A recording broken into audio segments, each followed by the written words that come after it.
રાજકોટ શહેરના કેવડાવાડી વિસ્તારમાં અમે આવી પહોંચ્યા છીએ જે ગઈકાલ રાત્રિના 12:30 વાગ્યે 14 વર્ષનો જે બાળક છે તે અહીંયા જે જોઈ શકાય છે સ્પીડ બ્રેકર છે તે સ્પીડ બ્રેકર માંથી તેનું બાઇક ઉલડ્યું. આ રીતે સ્પીડ બ્રેકર બનાવવામાં આવ્યા છે અને તેના જે સ્પીડ બ્રેકરની ઉપર જે પટ્ટા હોવા જોઈએ તે પટ્ટા પણ લગાડવામાં આવ્યા નથી. સીધા દ્રશ્યો આપણે બતાવવાનો પ્રયાસ કરીશું. રાજકોટ ના કેવડાવાડી વિસ્તારની આ સમગ્ર ઘટના બની છે. ઘટનાને લઈને આ તરફ પણ જોઈ શકાય છે. ભાઈ, શું આખી ઘટના બની હતી? હા, હું રાતે ન હોઉં ને, રાતે બનેલું એટલે અમે 10 વાગે કઈ બહેનો છે એવું કઈ ના ખ્યાલ નથી.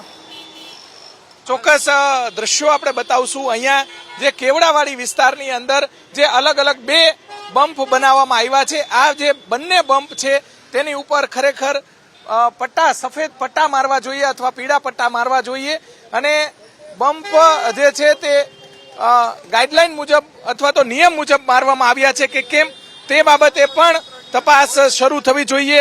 જોઈ શકાય છે કે 14 વર્ષનો જે બાળક છે તેનું જે મૃત્યુ થયું છે અને આ સમગ્ર હૃદયદ્રાવક ઘટનાને લઈને આ જે તપાસ થવી જોઈએ.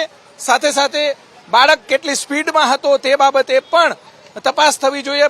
બાઇકમાં બે સવાર જે બે યુવાનો છે તે પૂરપાટ ઝડપે જે આવી રહ્યા હતા અને વીજ પોલ જોઈ શકાય છે કે અહીંયા જે વીજ પોલ છે એ બતાવવાનો પ્રયાસ કરીશું.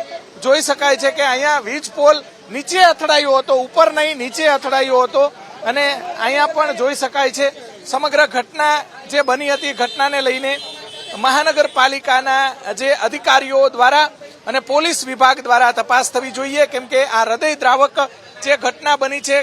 ભાઈ, શું આખી ઘટના શું બની છે?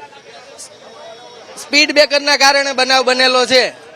ઈ અમે જોયું હતું કાલે. મને એટલી ખબર, આગલે દિવસે બનાવ્યા સ્પીડ બ્રેકર, બીજા દિવસનો આ બનાવ છે. નથી પટ્ટા લગાવેલા, નથી કોઈ સાઇન મારેલું. તમે વેપારી છો? હા, અને અમે રાતના હાજર જ હતા. અમે જ બધા 108 બોલાવી હતી. હા, ઈ અમે જોયું. હા, ઈ બી સિરિયસ છે એવું કહે છે કોઈ. આગળ 51 નંબરની સરકારી સ્કૂલ જ છે તો આગલા ચોકમાં નથી બનાવતા. ત્યાં હકીકત સ્પીડ બ્રેકર ની જરૂર છે. ઈ જ વિચાર આવે છે કે અહીંયા શું કામ બનાવ્યા સ્પીડ બ્રેકર? 100% બચી આવત ને.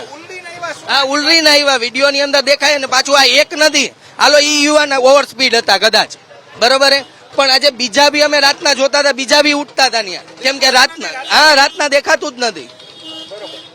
તો પટ્ટા પરફેક્ટ માર્યા હોત તો કઈ વાંધો ના આવત. શું કહેવા માંગશો? કઈ ને, આવી રીતના સ્પીડ બ્રેકર સિસ્ટમ ને ના બનાવવા જોઈએ. પટ્ટા તો મારવા જ જોઈએ ને. પટ્ટાનો તો જે કાયદો છે બધાને અમલ કરવાનો એમ એને કરવો જ પડે ને. પટ્ટા લગાવ્યો તો કદાચ આ બનાવ બને જ નહીં. બાઇક તો એ લોકો સવારના લઈ ગયા છે. એ પાછળ જ રહે છે એવું બધા કહે છે. એટલે એ હરોજ નું નીકળવાનું હતું કે હરોજ અહીંયાથી નીકળતા હતા એટલે એને ખબર હતી કે સ્પીડ બ્રેકર નથી. નવું આ એક જ રાત પેલા બનાવેલું ને. ચોક્કસ અહીંયા જે થાંભલાની અંદર ભટકાયા હતા જોઈ શકાય છે કે આ થાંભલા બતાવો થાંભલાની અંદર બતાવો. ચોક્કસ દ્રશ્યો આપણે બતાવવાનો પ્રયાસ કરીશું. આ રોડ અહીંયા આજુબાજુમાં જ રહેતા હતા તેવું કેવું છે. રોડ સતત ટ્રાફિકથી ધમધમતો હોય છે. અત્યારે દ્રશ્યો આપણે બતાવી રહ્યા છીએ જે નવા સ્પીડ બ્રેકર જે બનાવ્યા તેને લઈને આ સમગ્ર ઘટના બની છે.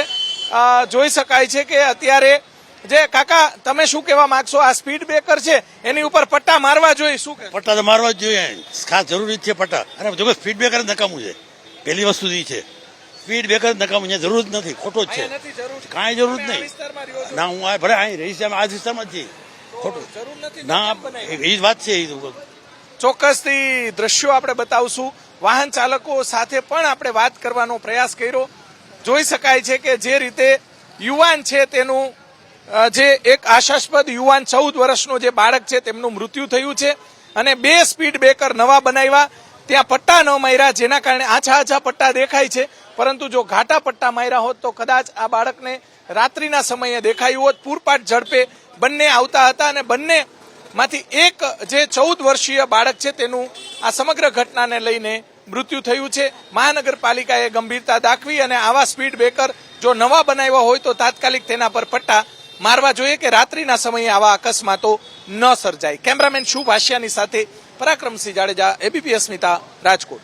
છોકરો દવાખાનામાં દાખલ છે. ઈ રાત્રે લગ્નમાં ગયા હતા અને ત્યાંથી પાછા વળ્યા.